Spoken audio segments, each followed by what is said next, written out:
I turned it off, so. Okay. That better? That It'll better? take like a sec or two. There. Oh, there we go.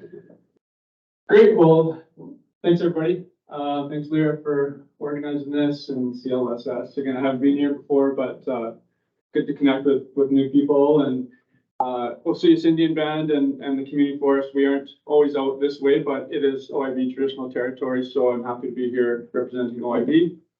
Also for later on, if we get tight on time, I've left some business cards on this table here if anybody wants to connect, phone, email. So next. Great.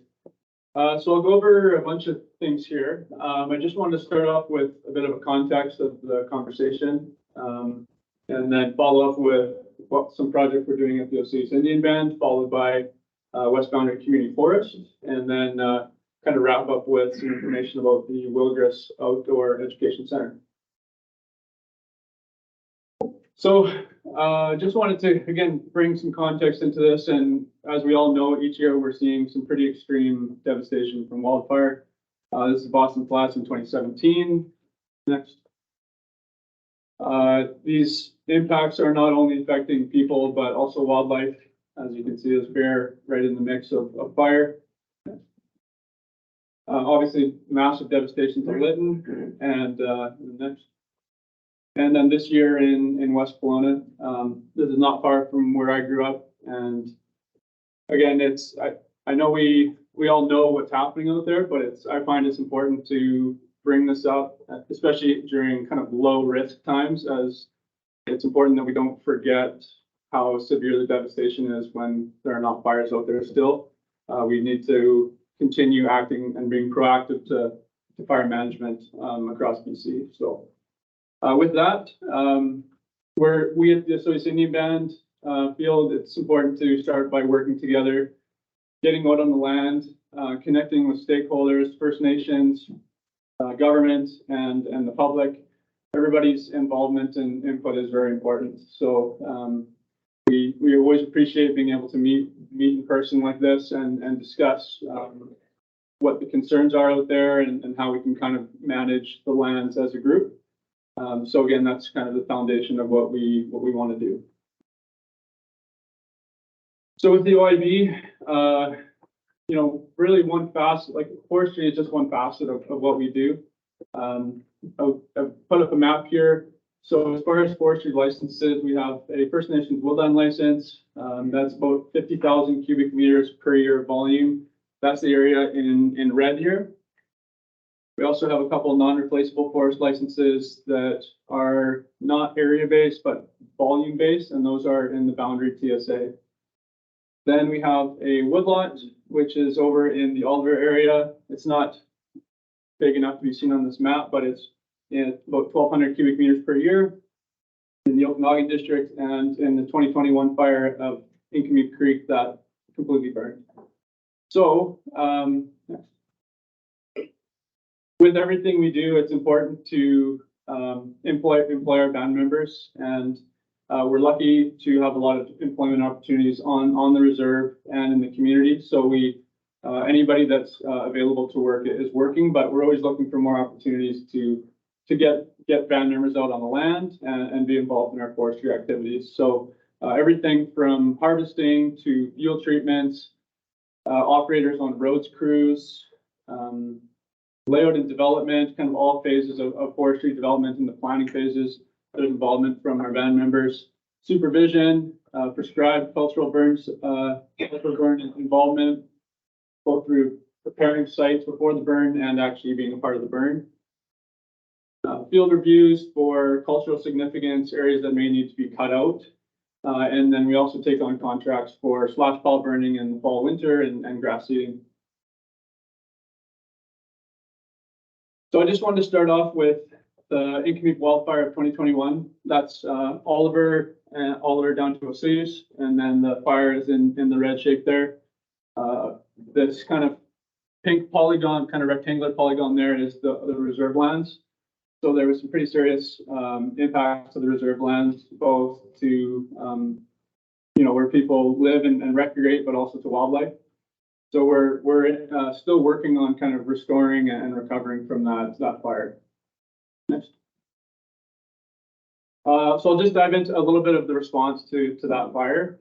We were trying not to rush to respond to that fire. Our first intention was to, identify which areas are suitable for salvage. We want to kind of utilize the wood that's out there, but at the same time recognizing, which areas are not suitable for salvage and which areas may be best to regenerate, recover on their own. Just because there's merchantable timber somewhere doesn't mean it has to be harvested because it's burned. So we started off by engaging with the community, hunters, gatherers, archaeologists, members of the public, biologists, forestry folks, and we assessed areas to figure out kind of where do we focus those efforts. The lifespan of the wood is limited, so we want to utilize what we can in the right areas, but it's not a matter of trying to get every stick off the land. This is some of the efforts that we did. There are a lot of trees, for example, here, like a ponderosa pine or Douglas fir that have very thick bark, as we've heard. What we found too is that a lot of these, when you actually get out there and look at some of these trees, even they could be burnt top to bottom with a little bit of green canopy left, but a lot of these trees have already burned multiple times in the past and have survived serious fires. So again, we wanted to give them an opportunity to live if they can, and those ones that are not that are totally dead, then we can salvage. Next. So again, just a little bit of our work. A lot of field reviews went into any salvage. Before any salvage happened, just get out on the land. It's not as something you can do in front of a computer or with a map in front of you. You got to get out there, walk around with people who know the land, and then that's really the basis of starting your plan. Next. So after our salvage phase and planning, we are now moving into kind of post-harvest silviculture recovery. And we're doing things a bit differently. There's areas that were identified by community members as very important corridors for wildlife, areas for medicine picking, berry picking. And so we have prioritized these areas for actually replanting native shrubs and some deciduous trees. We will reforest with conifers in the areas that were salvaged, but there are areas that we would like to help speed up recovery for wildlife values. So we'll put some shrubs back out on the landscape, and we'll see how they do. It's a new thing for us, but again, we feel that there's areas that need some assistance recovering a little quicker, more than just leaving it to recover on their own. The areas that we will reforest with conifers, we would reforest with fire-resistant species. Ponderosa pine, Douglas fir, western larch, trembling aspen, deciduous species, again, species that are considered fire resistant, so less likely to burn. As far as, there's massive impacts to wildlife, as I mentioned. So where we can, we leave kind of little small, maybe 1 by 2 meter critter piles for animals, small mammals. And we try to have those left away from main roads and areas where, people on the weekend could go out and have a bonfire, light them up. We try to have those kind of hidden within our salvaged areas for wildlife purposes. Again, we don't want to have them all over the place and kind of creating a fuel risk, but again, it's one of those kind of balancing, wildlife values with fuel hazard. As far as access goes, again, we've heard there's tons and tons of roads out there. We're not looking to put any more roads out there, so we try to use as much existing access as we can. Small trails, if they need to get installed, we will do that. Again, no new permanent access is kind of what we try to do. So any new trails that have gone in, we'll rehab them, grass seed them, and try to help prevent soil erosion by actually scattering coarse woody debris within the salvage areas, especially on steeper ground, to help with that soil erosion potential.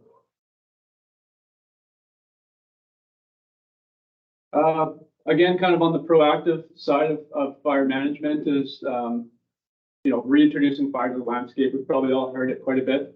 But at the band here, we've been working with BC Wildfire Service and the Penticton Indian Band in the district to do some prescribed burning. Some of you might have heard or have seen the smoke from this in recent years, but this is the Rexon prescribed burn. This is just north of Rock Creek along the Kettle River East Road. So what OIB, our field crew, was involved in the early stages for planning. And again, there's a lot of wildlife features out there that we want to protect, and small thickets, large coarse woody debris. So what our crew did is go out there with some funding from BC Wildfire and do some preparation, clean some of the fuels away from these important features, large veteran trees, thickets, and then when on burn day, when it goes to lighting things up, we can hopefully just kind of eliminate some of the ground fuels, get some of the shrubs to reinitiate and protect the important features out there. So this is ongoing. We've gone through 2 burns here, and one was planned for this upcoming spring. So hopefully, if the window is right, that will happen again. Next. Another current but upcoming project here is the Baldy Road Wildfire Risk Reduction Project. This is a pretty large project that we've been planning for some time, and we started out by assessing these areas for fuels. As you can see, there's a lot of areas along that Baldy Road, which is kind of our treatment area is in red on that overview there. Highway 3 runs east to west, so like below the screen there. So there's a whole bunch of more than a dozen different treatment units in here. And again, the intention is we're not going to stop a fire. We're not going to prevent a fire from happening, but if a fire does start, we want it to not become a high intensity fire, a ground fire that rips through and becomes a devastation. We also want to have a defensible area for fire suppression crews. So again, we're trying to modify fire behavior by removing fuels, eliminating ladder fuels, removing some smaller dead standing trees, and in some areas opening up the canopy a little bit. So again, a variety of different treatment units along this stretch. As always, well, for this project in particular, wildfire is our #1 priority, but it doesn't mean that we can't try to balance other objectives in there. It's a really important wildlife corridor for ungulates.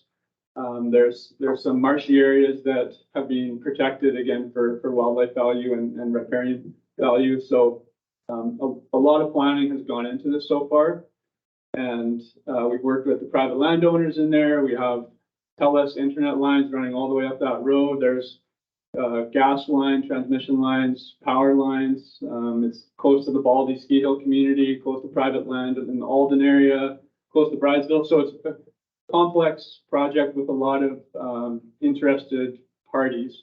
And again, it's been a lot of planning to make it all come together, but I think we'll be able to kind of balance those objectives and have it resulting in a treated area, a nice linear treated area that, as we saw in 2021, is an essential evacuation corridor for the area.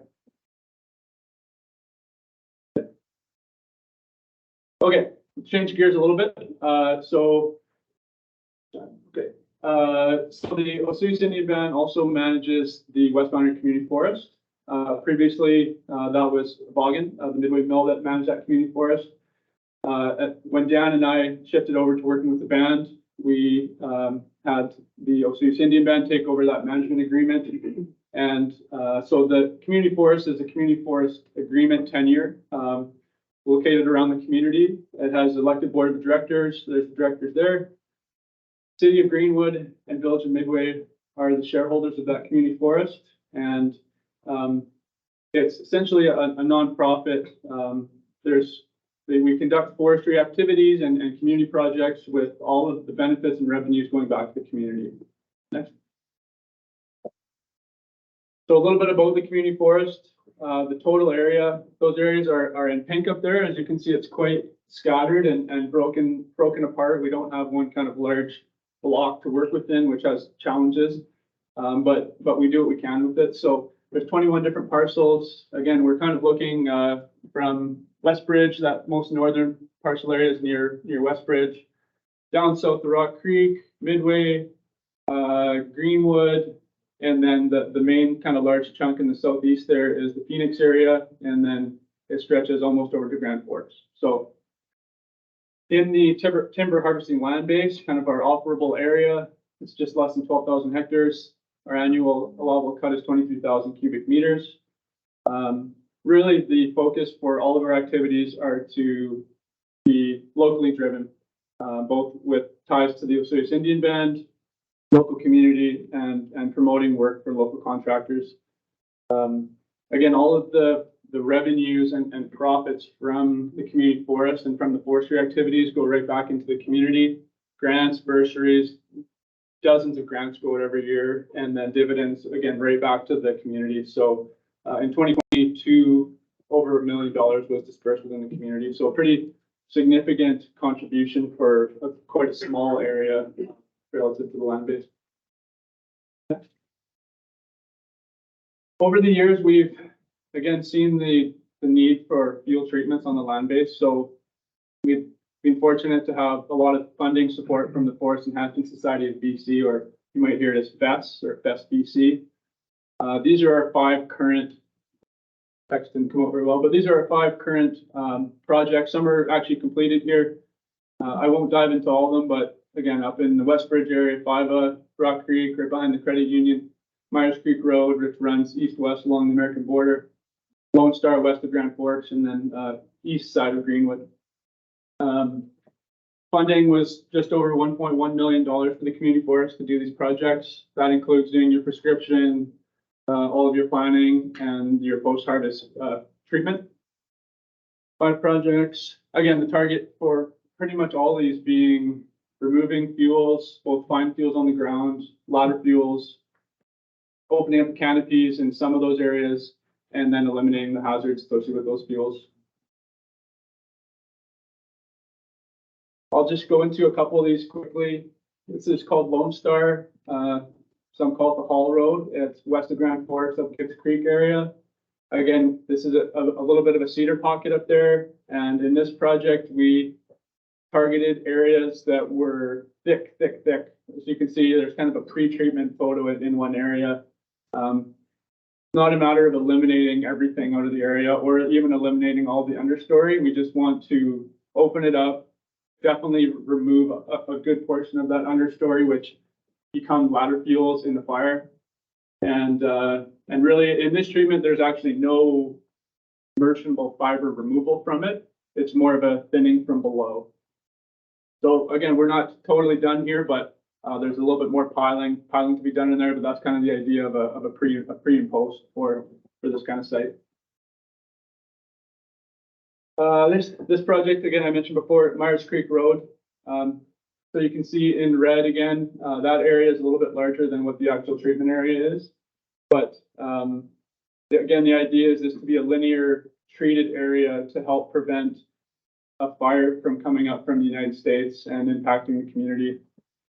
It's exactly what we saw in Osoyoos this past summer coming up from the States. And looking at that area to the south, it's ripe for a fire.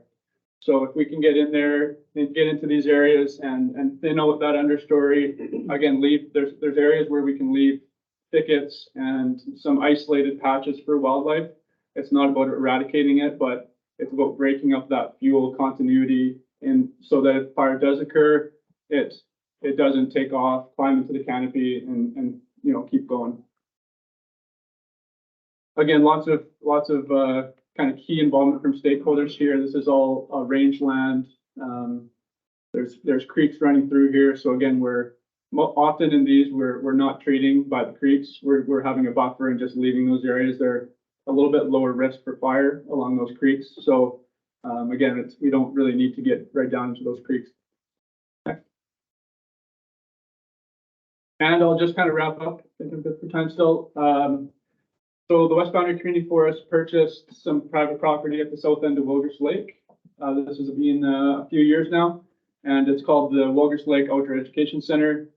It's if you're at the rest stop at Wilgers Lake and you look south, there's kind of an old house down on the water there. That's the property, and was not a whole lot of buildings or anything on it. It's just kind of vacant land. There's a lot of trash and garbage there, but when we first got it, we put a lot of time and effort, especially Dan and his wife Ellie and some of our team. They put a ton of hours into cleaning this place up and providing a learning location for young people, for students, and anybody really to learn about forestry, get out of the classroom, get out of service, out of cell phone range, and just learn about nature, trees, water, plants, animals. And so we do a lot of different programs here. Next. This is a really, really brief kind of overview here, but each year we have over a dozen school classes come out, and we go right down to the lake. The property goes right down to the lake, and we just, depending on the class and the age, we kind of cater to that age group. Often the really young ones, like the elementary school kids, they love doing the bug collections and identifications. So we have all sorts of school equipment and nets and magnifying glasses for them to learn about bugs and aquatic species. You can see some of that in the top right there. We get the fire going, and again, it's great to have these conversations with kids who their knowledge of forestry is like normally limited to, oh, my mom or my dad works at a mill, so I know about what they do, but they don't know, what happens before that wood gets to the mill. So again, the teachers really love bringing the class out there, and we've had lots of representatives from the area out there. We've had the Minister of Forest, the previous Minister of Forest, Katrine Conroy. Rolly Russell's been out there many times, area representatives, BC Timber Sales folks, Ministry of Forest folks. Again, it's a great place to meet and talk about forestry, identify trees and look at cones, and we've got some hiking trails that have been cut in across the property. There's no logging that happens on it. It has a history of logging, so we can talk about forestry and progression of trees as they age, but there's no harvesting occurring in there. And it's always developing. We're looking at we started building an outdoor learning shelter there to provide some shelter for those rainy or snowy days. Ed Carson has done a heck of a job putting that together for us, local guy in Grand Forks. So yeah, that's a little bit about that Outdoor Ed Center. Next. Right next to the Outdoor Ed Center, we have a wildfire risk reduction project that we did along the BC Mines Road. The thinning, again, targeting those fuels, and each spring we go in there with elementary school kids and we plant trees. It's fun to get out there and again teach them about species and where each species thrives the most, why we reforest, and it's just fun for the kids to get some trees in the ground. They can take them home, bring them to their families if they want, and inevitably we always get some kids putting trees in the tops of stumps. So you've got a stump here and a seedling that sticks out like that, and maybe it'll live. Who knows? Owen Stewart, Owen Stewart, our local silviculture contractor in the neon right there. He always comes out with his equipment and his kids, and he does all of our tree planting in the community forest. Again, trying to promote that local work. So we enjoy having him out there to share his experience and talk about tree planting with the kids too. This kind of all ties into education, which is really, really important for not just young people, but for anybody. I think there's a lot of bad messages out there about forestry these days, and not a lot of positive stories that are coming out of it. There's a lot of good work that's being done out there. Often, it's just not sometimes those feel-good stories are not the ones that come up in the news. So it's, again, that education center is a key component of this, but also just meeting with people like yourselves to share stories and learn from each other. And again, just meet face to face and on the ground to help, kind of improve the practices that are being done out there and also increase the awareness. I just wanted to wrap up again with some of our kind of post-treatment photos from different areas. This one is across from Jewel Lake. Worked with the community members there quite a bit. again, to kind of reduce that hazard. There was still some wood to remove here, but again, that's kind of the idea in some areas is to open it up. We don't want to allow too much light in so that we dry out the forest floor, but open it up so that there's just less fuels all the way from the ground to the canopy. That's Jewel Lake. Here's an area above Greenwood. Again, a little bit smaller trees, so we try to leave a little bit more out there. This area in particular was in ungulate winter range, so we were very careful about not disrupting the snow interception for winter ranging. Another area up above Greenwood. This one more so a little bit of an open forest. I'll call a non-merge treatment. So we didn't actually remove any fiber from the site. More so just piling, knocking down some understory, leaving kind of our deciduous shrubs where we can, and again just trying to open up things a little bit to prevent those long lines of fuel. And then a more recent project just south of Beaverdale, right close to town.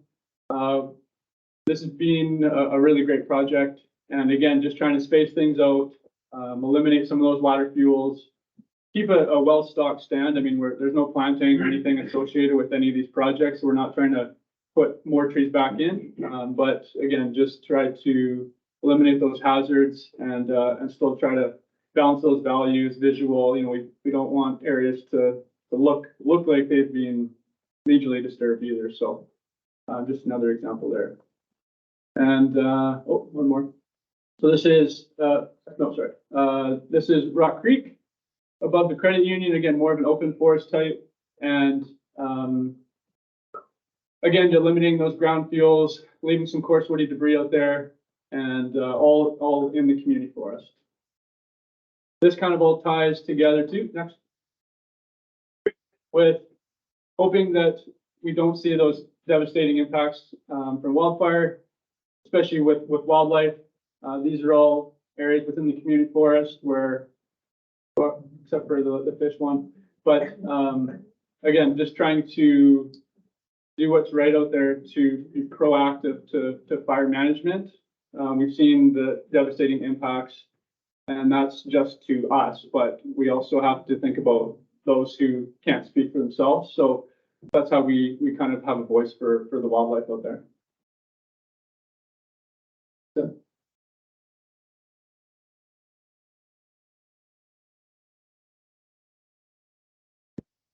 Great stuff.